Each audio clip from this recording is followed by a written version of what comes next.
আচ্ছা, মাইটোসিস কোষ বিভাজন যেটা আমরা একটু আগে আলোচনা করলাম, তো মাইটোসিস কোষ বিভাজন হয় কোথায়? এর সংগঠন স্থান মানে কোথায় হয়? এগুলো দেহকোষে হয়। দেহকোষ অর্থাৎ কি? অর্থাৎ আমি মানুষের যদি উদাহরণ দিই, মানুষের দেহের সাধারণত সমস্ত দেহকোষ অর্থাৎ চামড়ার কোষ হতে পারে, বা আমাদের দেহের কোনো রক্তের কোষ বলতে শ্বেতকণিকার ক্ষেত্রে হতে পারে, বা শ্বেতকণিকার যে অস্থিমজ্জা সেখানে হয়, বা আমরা দেহের অন্যান্য যে অঙ্গ অর্থাৎ যদি ধরি ফুসফুসের ক্ষেত্রে ফুসফুস যখন ছোটো থেকে বড় হয়েছে তখন কোষ বিভাজন হয়েছে, বা দেহের যে অন্য অঙ্গ অর্থাৎ পাকস্থলী, ক্ষুদ্রান্ত, বৃহদান্ত সমস্ত জায়গাকারের কোষের ক্ষেত্রে এগুলো হয় রিপেয়ার মেকানিজমের মাধ্যমে। তো দেহকোষে এই কোষ বিভাজন হয় বলে আমরা আস্তে আস্তে আকৃতি বৃদ্ধি পাই। হাড়ের কোষে হয়, তার ফলে অস্থি লম্বা হয়েছে, তরুণাস্থি তৈরি হয়েছে, এই সমস্ত ক্ষেত্রেই দেহকোষে এগুলো ঘটে। আর এরপরে আমরা যেটা জানবো সেটা হচ্ছে অ্যামাইটোসিস। অ্যামাইটোসিসকে কেন আচ্ছা, এটাকে আমরা বলেছি পরোক্ষ কোষ বিভাজন। কেন পরোক্ষ কোষ বিভাজন? কারণ এখানে সরাসরি কোষ আলাদা হয়নি, এই এত কিছু ঘটনা হয়েছে, নিউক্লিয়াস বিভাজিত হয়েছে, সাইটোপ্লাজম বিভাজিত হয়েছে, তারপরে কোষ দুটো আলাদা হয়েছে। কিন্তু এরপরে আমরা যেটা জানবো অর্থাৎ অ্যামাইটোসিস, সেখানে আমরা এটাকে জানি প্রত্যক্ষ কোষ বিভাজন। প্রত্যক্ষ কোষ বিভাজন কেন বলছি? কারণ আমি একটা ছবি দেখাচ্ছি, দেখলেই বুঝতে পারবো। আমি এই ছবিটা বইয়ের ছবি দেখাচ্ছি জাস্ট বিকজ আমার পক্ষে বোঝাতে সুবিধা হবে। তো তার আগে আমি আর একটা ছবি দেখাই, যেটা মেটাফেজ ক্রোমোজোমের ভেতর দিয়ে তন্তুগুলো গেলে কেমন লাগে। এই ছবিটা আমি উঁচু ক্লাসের একটা বই থেকে দেখাচ্ছি জাস্ট তোমাদের বোঝার জন্য। এই দেখো, এই ছবিটা লক্ষ্য করে দেখো, এটা একটা ক্রোমাটিড, এটা আর একটা ক্রোমাটিড, এই ক্রোমাটিড আর এই ক্রোমাটিড একে অপরের সিস্টার ক্রোমাটিড। আর এই জায়গাটা হচ্ছে সেন্ট্রোমিয়ার অঞ্চল, এই যে লেখাই আছে। আর এই যে তন্তুটা গেছে এটা হচ্ছে বেম তন্তু, যেটা মাইক্রোটিউবিউল দিয়ে তৈরি। আর এই জায়গাটা হচ্ছে কাইনেটোকোর, যেটা অরেঞ্জ কালারের আছে। তাহলে কাইনেটোকোরের ভেতর দিয়ে দেখো বেম তন্তু গেছে। আমি শুধু এই ছবিটা বোঝানোর জন্য এই বইয়ের জায়গাটা দেখালাম। এটা লক্ষ্য রেখো, এটা তোমাদের ক্ষেত্রে বুঝতে সুবিধের জন্য খুব প্রয়োজনীয়। আর একটা কথা আমি একটু বলে রাখি, আমার কোষচক্র বোঝানোর সময় হয়তো বলা উচিত ছিল, কিন্তু এটা এত হিউজ চ্যাপ্টার, সব কিছু সবসময় ফার্স্ট চান্সেই হয়তো বাদ চলেও যেতে পারে। সেটা হচ্ছে কোষচক্রের সময় একটা জিনিস একটু মনে রাখতে হবে, যে এই জিনিসটা, এই যে চেক পয়েন্টগুলোর ফাংশান আমি বলেছিলাম, এই ফাংশানগুলোর এখানে যদি কোনো প্রবলেম হয়, ধরো চেক পয়েন্টটাই খারাপ, তাহলে কী হবে? কোষ তো আটকাবে না কোনো জায়গায়, পরপর চলবে, এবং একটা কোষ বিভাজিত হয়ে দুটো হবে, আবার এর সঙ্গে সঙ্গে আবার শুরু করবে, এ দুটো থেকে চারটে হবে, এরকম চলবে। এই ঘটনাটা যাতে না চলে তাই জন্যই চেক পয়েন্ট। কিন্তু যদি চেক পয়েন্ট খারাপ হয়ে যায়, তো আমাদের যখন ক্যান্সার কারুর হয় তখন তাদের এই চেক পয়েন্টগুলো ফাংশন করে না। এটা একটা অন্যতম কারণ ক্যান্সার হওয়ার। তার ফলে কোষ অনিয়ন্ত্রিত বিভাজিত হতে থাকে, অনিয়ন্ত্রিত বিভাজিত হতে থাকে, তখন এই ঘটনাটাকে বলে ক্যান্সার। আমি প্রথমেই কোষচক্র পড়ানোর সময় বলেছিলাম প্রবলেম হলেই থেমে যাবে সেখানে, কিন্তু যদি চেক পয়েন্টেই গণ্ডগোল থাকে তাহলে কেউ তো থামানোর নেই, তখন যে ঘটনাটা ঘটে সেটাকে আমরা বলছি ক্যান্সার। আমরা এই ক্যান্সারটা লাস্ট চ্যাপ্টারেও আছে, তখন এটা আর একবার আলোচনা করব। আমি এখানে দুটো ছবি আমি গ্রুপে দিয়ে দেবো এর সঙ্গে রিলেটেড, তাতে সুবিধা হবে বুঝতে। আচ্ছা, এবার আমরা অ্যামাইটোসিসে যাই। অ্যামাইটোসিসের জন্য আমি এই বইয়েরই একটা ছবি দেখাচ্ছি, যেটা উঁচু ক্লাসের বই। তো অ্যামাইটোসিসকে বলা হয় প্রত্যক্ষ কোষ বিভাজন।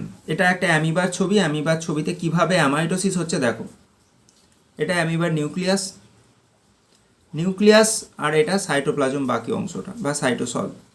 দেখো নিউক্লিয়াসটা আস্তে আস্তে বড় হয়েছে ডাম্বেলের মতো, সাইটোপ্লাজমও তার সঙ্গে বেড়েছে। পরের ধাপে দেখো সাইটোপ্লাজম বেড়েছে যেমন, আর মাঝখানটা একটা খাঁজ তৈরি হচ্ছে, ঠিক যেখানটায় নিউক্লিয়াসটারও খাঁজ হয়েছে। তারপরের ধাপে দেখো এই খাঁজটা আরও বড় হয়ে গিয়ে এইখান দিয়ে কেটে গেছে, এটা দেখানো হয়নি বাট কেটে গেছে। কেটে গিয়ে দেখো দুটো নতুন অপত্য অ্যামিবা তৈরি হয়েছে, যার এটা নিউক্লিয়াস, যার এটা নিউক্লিয়াস। আবার বলছি, এটা হচ্ছে মাতৃ নিউক্লিয়াস যুক্ত বা মাতৃকোষ বা অ্যামিবা। সেখান থেকে এই দুটো অপত্য অ্যামিবা তৈরি হয়েছে, এই যে অপত্য অ্যামিবা। তো এটা অ্যামিবা এককোষী প্রাণী, তাহলে ওর দেহের এটা হচ্ছে নিউক্লিয়াস আর বাকি এইটা হচ্ছে সাইটোপ্লাজম গ্রিনটা। তো সেটা যখন কোষ বিভাজন হওয়ার সিগন্যাল আসবে তখন এইভাবে ব্যাকটেরিয়াও কোষ বিভাজন করে। তো এই ক্ষেত্রে কি হলো দেখলাম সাইটোপ্লাজমটা দেখো একটু বেড়েছে, অঙ্গাণু পরিমাণ বেড়েছে, তার সঙ্গে নিউক্লিয়াসটাও আকৃতিতে বেড়েছে। নিউক্লিয়াসের ভেতরেও S দশার মতোই সিনথেসিস হয়েছে, অর্থাৎ ডিএনএর পরিমাণ ডবল হয়েছে। কিন্তু এখানে এই সব নিউক্লিয় পর্দার কোনো অবলুপ্তি হয়নি, যেটা ইম্পর্টেন্ট ফ্যাক্টর। তাহলে আমরা কি জানছি? 1 নম্বর, নিউক্লিয় পর্দা অবলুপ্ত হয়নি। 2 নম্বর, দেখো কোনো বেম তন্তু তৈরি হয়নি। দেখো নতুন দুটো কোষ তৈরি হয়ে গেছে, কোনো বেম তন্তু তৈরি হয়নি। তাহলে আমরা কি লিখছি? বেম গঠন হয়নি।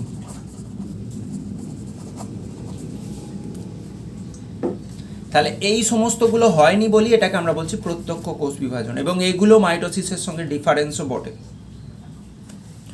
তাহলে এগুলো কাদের দিয়ে দেখা যাচ্ছে? নিম্ন শ্রেণীর জীব, ইস্টের ক্ষেত্রে দেখা যেতে পারে, ব্যাকটেরিয়ার ক্ষেত্রে দেখা যেতে পারে, দেখা যায় ইভেন অ্যামিবা এই সমস্ত এককোষী জীবে।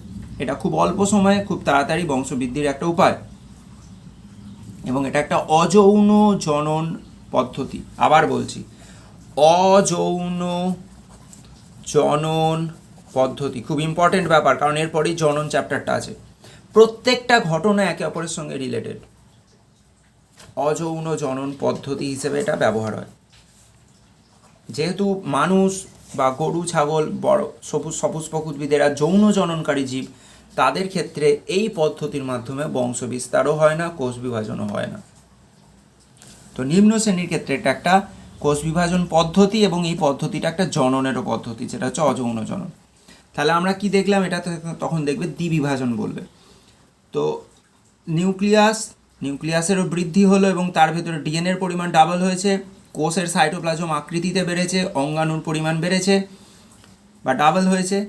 তারপরে দেখছি কোষের মাঝ বরাবর একটা খাঁজ তৈরি হয়েছে, যেখানে নিউক্লিয়াস এবং সাইটোপ্লাজম দুটোই আলাদা হয়েছে। এখানটা কেটে যাবে, কেটে নতুন দুটো অপত্য তৈরি হবে।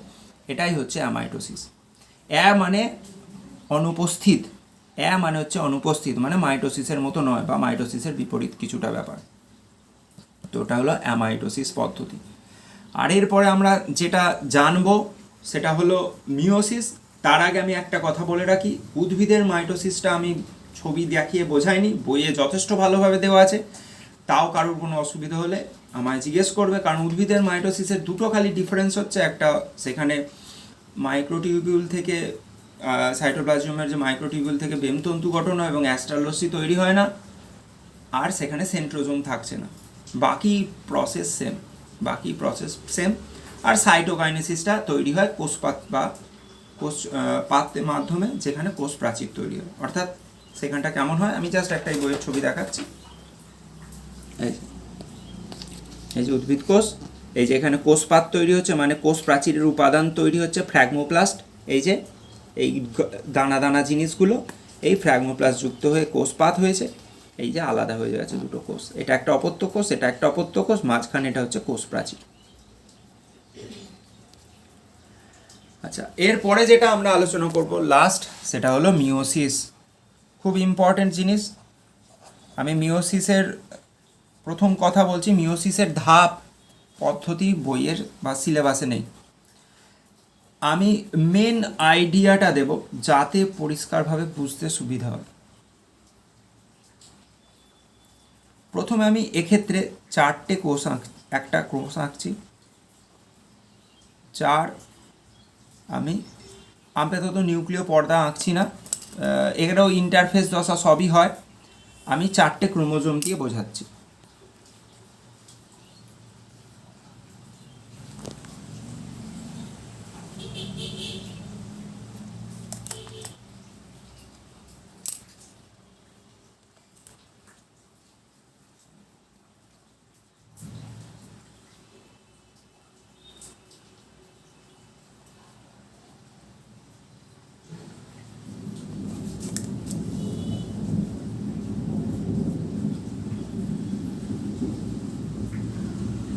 এরকম 4টে ক্রোমোজোম, এই দুটো লাল দুটো নীল, এই 4টে ক্রোমোজোম যুক্ত একটা মাতৃকোষ। এই মাতৃকোষটা মিওসিস দুটো ধাপে হয়, একটা হচ্ছে মিওসিস 1,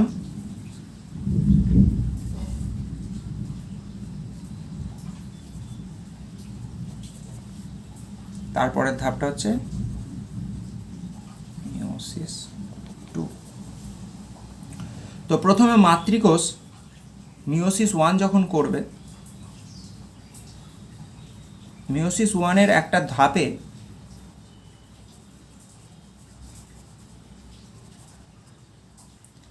এই জায়গাটা, আমি প্রথমে এই জায়গাটা আগে ক্লিয়ার করে দিয়েছিলাম যে এইটা একটা ক্রোমোজোম গঠন, কিন্তু এটা পরে আবার যখন ইন্টারফেস দশার শেষে এগুলো থেকে আবার আর একটা করে ক্রোমাটিড হবে। তাহলে এই ছবিটা তখন জাইগোটিন দশায় কীরকম হবে একবার দেখাই। এটা এই মুহূর্তে দশাগুলোর নাম মনে রাখতে হবে না, আমি বোঝার জন্য জাস্ট বলছি।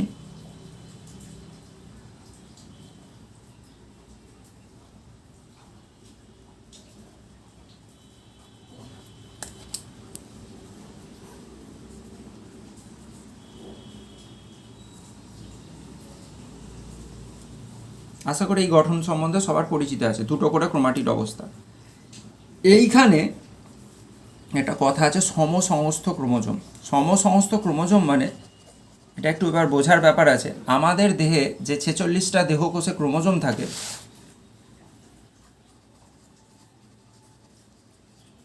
মানুষের ক্ষেত্রে এই 46টার মধ্যে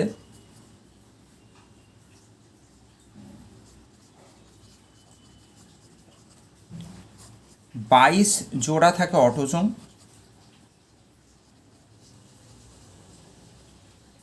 আর 1 জোড়া থাকে সেক্স ক্রোমোজোম। এটা বিভিন্ন জীবের ক্ষেত্রে বিভিন্ন, কিন্তু মানুষ প্রজাতির মানে আমাদের বিশ্বে যে 700 কোটি মানুষ আছে তাদের প্রত্যেকের ক্ষেত্রে এটা ফিক্সড। প্রত্যেক, সে আমেরিকান হোক, ব্রিটিশ হোক, ইন্ডিয়ান হোক, পাকিস্তানি হোক, শ্রীলঙ্কা, যে কোনো দেশ, আফ্রিকান হোক, যে কোনো দেশের যে কোনো নাগরিকের ক্ষেত্রে এটা সত্য, ছেলে মেয়ে উভয়ের ক্ষেত্রে 46টা ক্রোমোজোম থাকবে। এই 46টা দেহকোষের ক্রোমোজোমের মধ্যে 22 জোড়া থাকবে অটোজোম, আর 1 জোড়া থাকবে সেক্স ক্রোমোজোম। এর ডিটেল আর যাচ্ছি না, কারণ এটাও ডিটেলটা বংশগতিতে বোঝাবো। তো 22 জোড়া অটোজোমের প্রত্যেকটা জোড়া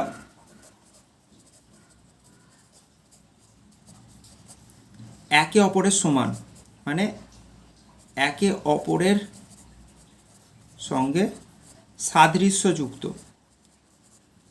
অর্থাৎ এইটা যদি 1 নম্বর জোড়ার একটা ক্রোমোজোম হয়,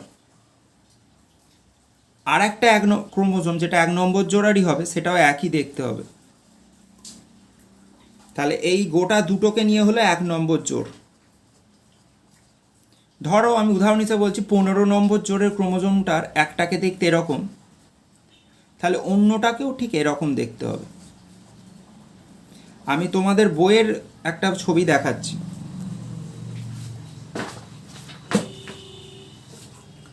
এটা সাঁতরার বই থেকে আমায় দেখাতে হচ্ছে, যদি কারোর কাছে না থাকে একটু দেখে নিও, বা আমি ছবি পারলে আপলোডও করে দেবো, দেখে নাও। 1 নম্বর জোড়ের ক্রোমোজোম মানে এইটা একটা, আর অন্যটা তার মতোই হুবহু একই দেখতে। দেখো 3 নম্বরেরটা দুটোই একই দেখতে, তাহলে প্রত্যেকটা ছবি দেখো একে অপরের সঙ্গে সমান। এই প্রত্যেকটা এক একটা হচ্ছে জোড়, এক একটা হচ্ছে পেয়ার, PAIR, আর এই প্রত্যেকটাকে একে অপরের বলে সমসংস্থ ক্রোমোজোম। সমসংস্থ ক্রোমোজোম, তাহলে এটা হলো এর সমসংস্থ ক্রোমোজোম, এইটা হলো এর সমসংস্থ ক্রোমোজোম, এইটা হলো এর সমসংস্থ ক্রোমোজোম, এইটা হলো এর সমসমস্ত ক্রোমোজোম। এই ধারণাটা বুঝতে হবে। তাহলে এই ধারণাটা যদি ক্লিয়ার হয়, তাহলে এবার আমি আমার ছবিতে যাই। তাহলে এখানে আমি বোঝার জন্য এইটা এর আর এটা এর সমসমস্ত ক্রোমোজোম বলছি, জাস্ট বোঝার সুবিধের জন্য। তাহলে এই সমসমস্ত ক্রোমোজোমগুলো জাইগোটিন উপদশা এরকম জোড় বাঁধে।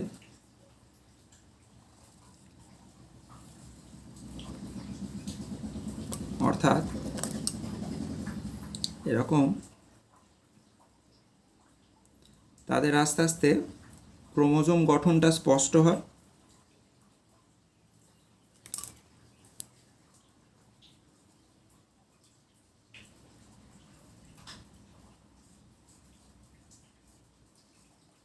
শুধু জোর বাঁধে না, ভালো করে লক্ষ্য করো, একে অপরের ঘাড়ে উঠে পড়ে। এই যে ঘাড়ে উঠে পড়া মানে আমি এই সেন্সে বলছি, এর একটা ক্রোমাটিড আর এর একটা ক্রোমাটিড একে অপরের এরকম হয়ে যায়। মানে জাস্ট আমি আমার আঙুল দিয়ে যদি বোঝাতে চাই বা এই পেনটা দিয়ে যদি বোঝাতে চাই, এটা একটা নন সিস্টার, এটা একটা ক্রোমাটিড আর এটা একটা নন সিস্টার ক্রোমাটিড, এরকম হয়ে যায়।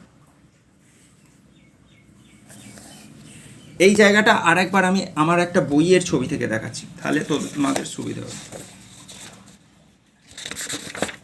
এই যে এই জায়গাটা, এই যে, তাহলে এটা একটা সমসমস্ত ক্রোমোজোম, এই ব্লুটা, তার এটা একটা ক্রোমাটিড, এটাকে বলছি সিস্টার ক্রোমাটিড, এটা হচ্ছে তার একটা সিস্টার ক্রোমাটিড।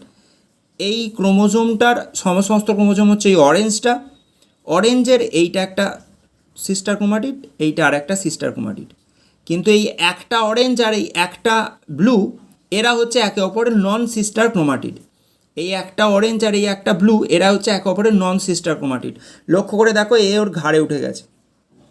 এই ঘটনাটাকে বলে ক্রসিং ওভার বা ক্রস ওভার। এই ক্রসিং ওভার হওয়ার ফলে দেখো, লক্ষ্য করে পরের সময়ে যখন এই ক্রসিং ওভারটা কেটে যাবে, এইটা যখন কেটে যাবে,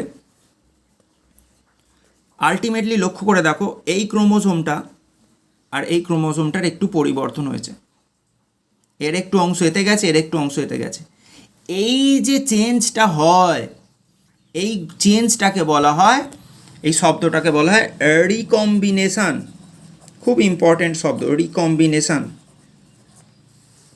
এই যে ক্রস ওভার হলো, তার ফলে এর একটা টুকরো এতে গেল, এর একটা টুকরো এতে গেল, হয়ে আলটিমেটলি যে ঘটনাটা ঘটলো তাকে বললাম রিকম্বিনেশন হলো। এই রিকম্বিনেশন হওয়ার ফলে দেখো, এই ক্রোমোজোম আর এই ক্রোমোজোম আর আগের মতো নেই। এই দুটো ছিল আগের মতো, আর আলটিমেটলি এই দুটো দেখো চেঞ্জ হয়েছে। এর ফলে প্রত্যেকটা ক্ষেত্রে আমাদের নতুন যে জনন কোষ তৈরি হয়, তারা সব একটু একটু ডিফারেন্ট হয় বা প্রকরণ হয়। নতুন যে জনন কোষ তৈরি হয় আমাদের প্রত্যেক ক্ষেত্রে প্রকরণ হয়। এই জায়গাটা একটু মাথায় রাখতে হবেই। কিভাবে হলো এটা পরীক্ষায় হয়তো আসবে না, ব্যাপারটা বোঝার জন্য আমি এই ছবিটা দেখালাম। এটা বইয়েও আছে, সাঁতরার বই। তো আমার যেটা বক্তব্য, মিওসিস যখন শুরু করলাম, তো এখানে 4টে ক্রোমোজোম ছিল, এখানেও এই দুটো দেখিয়েছি, আর বাকি দুটো এইখানটা আর দেখাচ্ছি, জাস্ট ছোট করে দেখাচ্ছি বোঝার সুবিধের জন্য।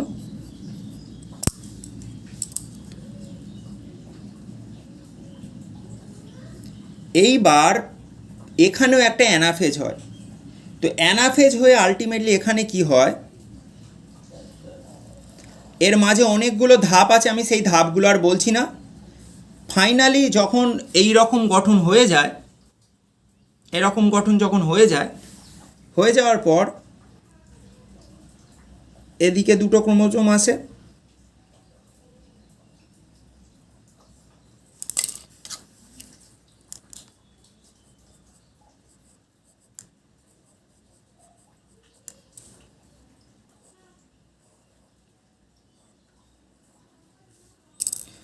আর এদের এই প্রত্যেকটা ক্রোমোজোমের এই জায়গাগুলো অলরেডি রিকম্বিনেশন হয়ে আছে,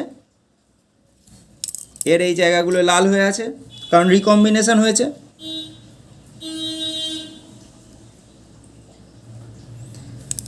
এরপর এটা হলো অ্যানাফেজ। ফাইনাল যখন টেলোফেজ হয়, টেলোফেজে তখন এরা তখন কি হয়, দুটো যখন কোষ হয় টেলোফেজে, এই ছবিটা কি হবে, এই পাতা আমি দেখাচ্ছি।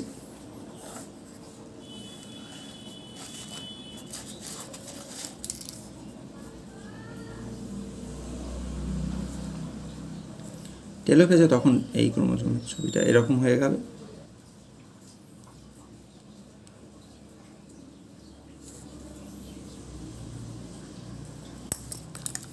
যার ক্রোমোজোমটা এরকম, এই জায়গাটা এরকম।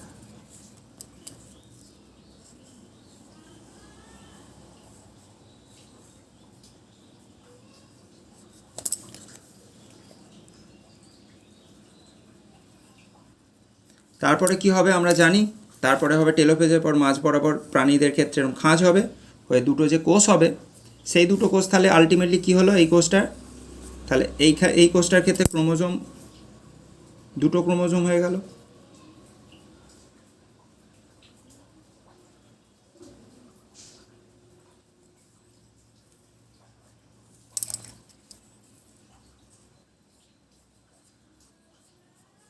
এবার এই দুটো ক্রোমোজোমযুক্ত যে কোষ, এই দুটো ক্রোমোজোমযুক্ত কোষকে পরের ধাপে আবার এদের মাইটোসিস হবে।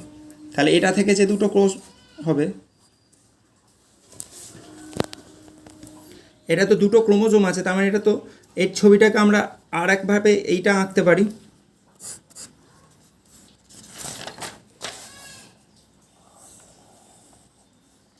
এটা একটা ক্রোমোজোম, এটা একটা ক্রোমোজোম, আর পরের অন্য কোষটাকে এইভাবে আঁকতে পারি।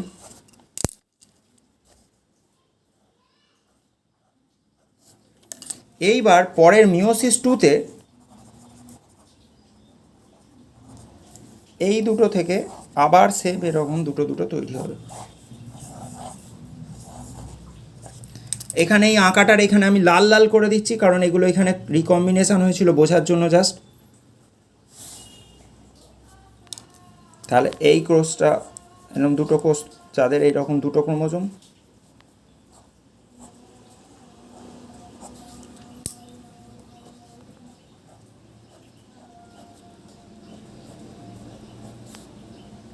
তাহলে এই যে চারটে অপত্য কোষ তৈরি হলো,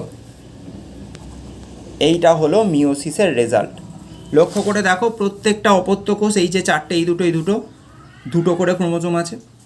আর শুরু করেছিলাম আমি এই দেখো এই ছবিটা দিয়ে, চারটে ক্রোমোজোম ছিল, এটা ছিল মাতৃকোষ, দুটো লাল দুটো নীল, সেখান থেকে আলটিমেটলি এইরকম অপত্য কোষ তৈরি হলো। এই যে আমি দুটো লাল দুটো নীল হলাম, এটা ছবি অনুযায়ী হয়তো ঠিক আছে, কিন্তু এখানে হয়তো একটা লাল একটা নীল হলে বোঝালে সুবিধে হতো। বাট আলটিমেট যেটা বক্তব্য সেটা হলো ক্রোমোজোম নাম্বার ছিল চারটে মাতৃকোষে, অপত্য যে চারটে ফাইনাল তৈরি হলো তাদের প্রত্যেকটাতে দুটো করে, অর্থাৎ ক্রোমোজোম নাম্বার হাফ হচ্ছে। এটা খুব ইম্পর্টেন্ট একটা ফ্যাক্টর। তাহলে মিওসিসে কি হয়, মিওসিস দুটো ধাপে হয়, একটা হচ্ছে 1 একটা 2।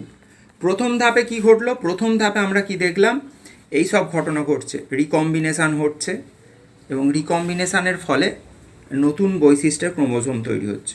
রিকম্বিনেশানের ফলে নতুন বৈশিষ্ট্যের ক্রোমোজোম হচ্ছে এবং মিওসিস 1-এর পরে ফাইনাল কি দেখলাম, যে কোষগুলো তৈরি হলো দুটো, এই দুটো কোষ তাতে ক্রোমোজোম নাম্বার অর্ধেক। তারপরের কি দেখলাম, এই অর্ধেক ক্রোমোজোম নাম্বার দুটো কোষ থেকে মিওসিস 2-র ফলে চারটে কোষ হচ্ছে। অ্যাকচুয়ালি মিওসিস 2 তাহলে কি হচ্ছে, সমবিভাজন,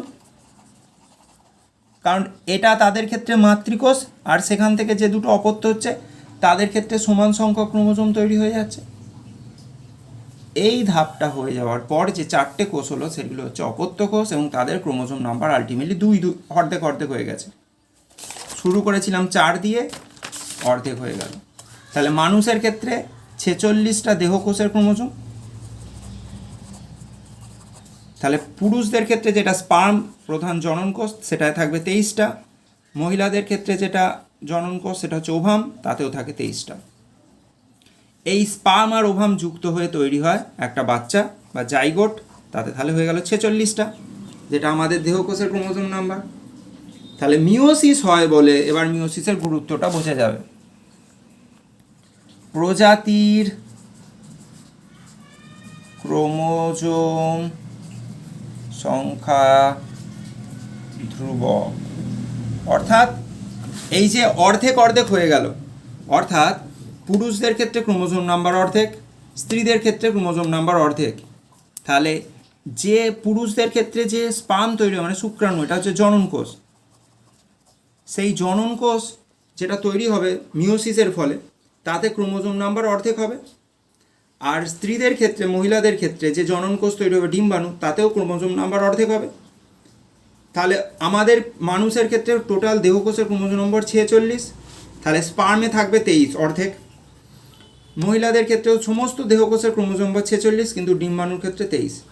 তাহলে একটা স্বামী এবং স্ত্রীর মিলনের ফলে যখন সন্তান হয়, তাহলে স্বামীর ক্ষেত্রে থেকে যেটা আসে স্পার্ম, সেটা শুক্রাণু, সেটা 23টা ক্রোমোজোম যুক্ত, আর ওভামটা থাকে 23টা ক্রোমোজোম যুক্ত।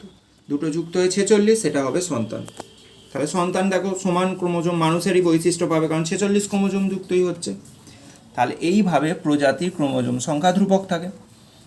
2 নম্বর ফ্যাক্টর, আমি এই মাত্র একটু আগে বললাম রিকম্বিনেশন হয়, তার ফলে নতুন বৈশিষ্ট্য তৈরি হয়।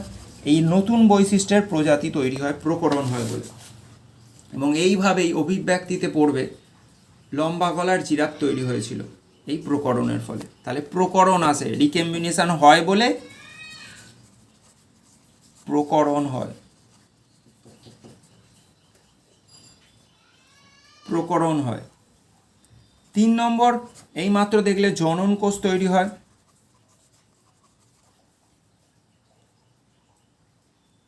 তো এইগুলো হচ্ছে ইম্পর্টেন্ট ফ্যাক্টর। রিকম্বিনেশন হয় বলে প্রকরণ হয় এবং অভিব্যক্তি বজায় থাকে।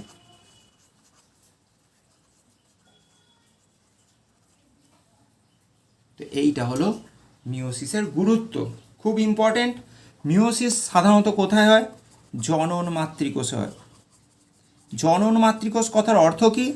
জনন মাতৃকোষ কথার অর্থটা আমি একটু বুঝিয়ে দিই। যেমন মানুষ, পুরুষ মানুষের কথাই যদি পুরুষ মানুষের ক্ষেত্রে শুক্রাশয় হচ্ছে জনন অঙ্গ। এই শুক্রাশয়ের মধ্যে শুক্রাণু মাতৃকোষ থাকে,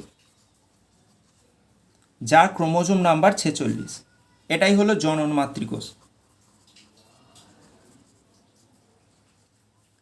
এই শুক্রাণু মাতৃকোষ, যেটার ক্রোমোজোম নাম্বার 46, এইটা থেকে মিওসিস হয়ে প্রথমে হয় 23 ক্রোমোজোমের, তারপর থেকে তৈরি হয় এরকম স্পার্ম।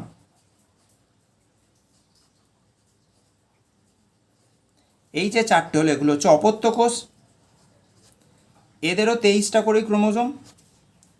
এরাই হচ্ছে আমাদের ক্ষেত্রে, পুরুষের ক্ষেত্রে স্পার্ম, জনন কোষ।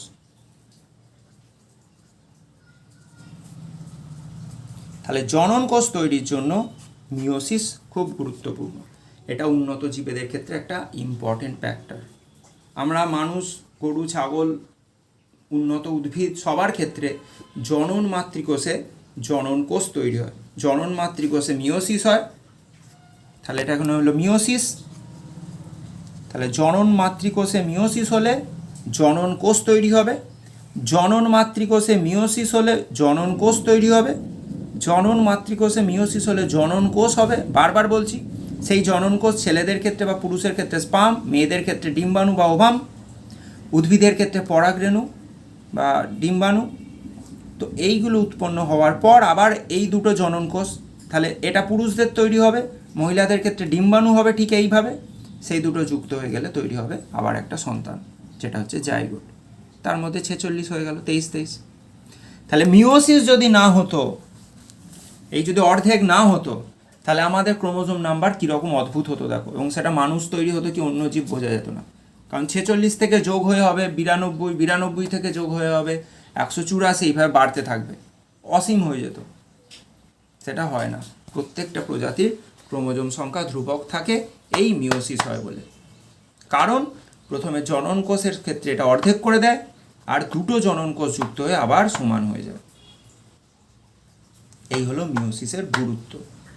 হয়তো মিওসিসটা অনেকের ক্ষেত্রে কঠিন লাগবে, আমি আবার বলছি এই সব জিনিসগুলো অতটা যারা বুঝতে পারোনি, অসুবিধে কিচ্ছু নেই, কারণ এর ভেতরের ধাপ কোনোটাই পরীক্ষা আসবে না। মেন ইম্পর্টেন্ট ফ্যাক্টর যেটা মনে রাখতে হবে মিওসিসের এই গুরুত্বগুলো। আর এইখানে একটা সাঁতরা বইয়ে ছবি দেওয়া আছে, যদি বুঝতে সুবিধে হয় কারোর, বুঝতে পারলে ভালো। এখানে লক্ষ্য করে দেখো, দুটো ক্রোমোজোম আছে, দুটো থেকে একটা ক্রোমোজোম হয়েছে, সেখান থেকে আর একবার হয়েছে, এই যে চারটে দেখো একটা একটা আছে।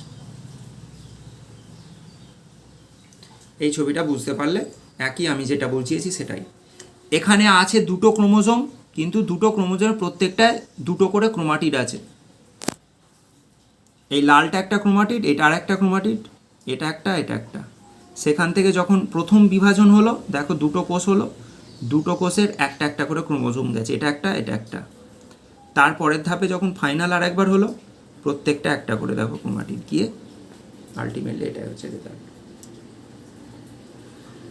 তাহলে মিওসিসের গুরুত্ব বলে দিলাম, খুব ইম্পর্টেন্ট ব্যাপার, বইয়ের কোথায় আছে বলে দিলাম। আপাতত কোষ বিভাজনের কনসেপ্ট আশা করি ক্লিয়ার হয়েছে। অসুবিধে থাকলে আমায় জিজ্ঞেস করবে। আর বইটা ফলো করো, 2-3টে বই অ্যাটলিস্ট ফলো করো, আর এই ছবিগুলো লক্ষ্য করো।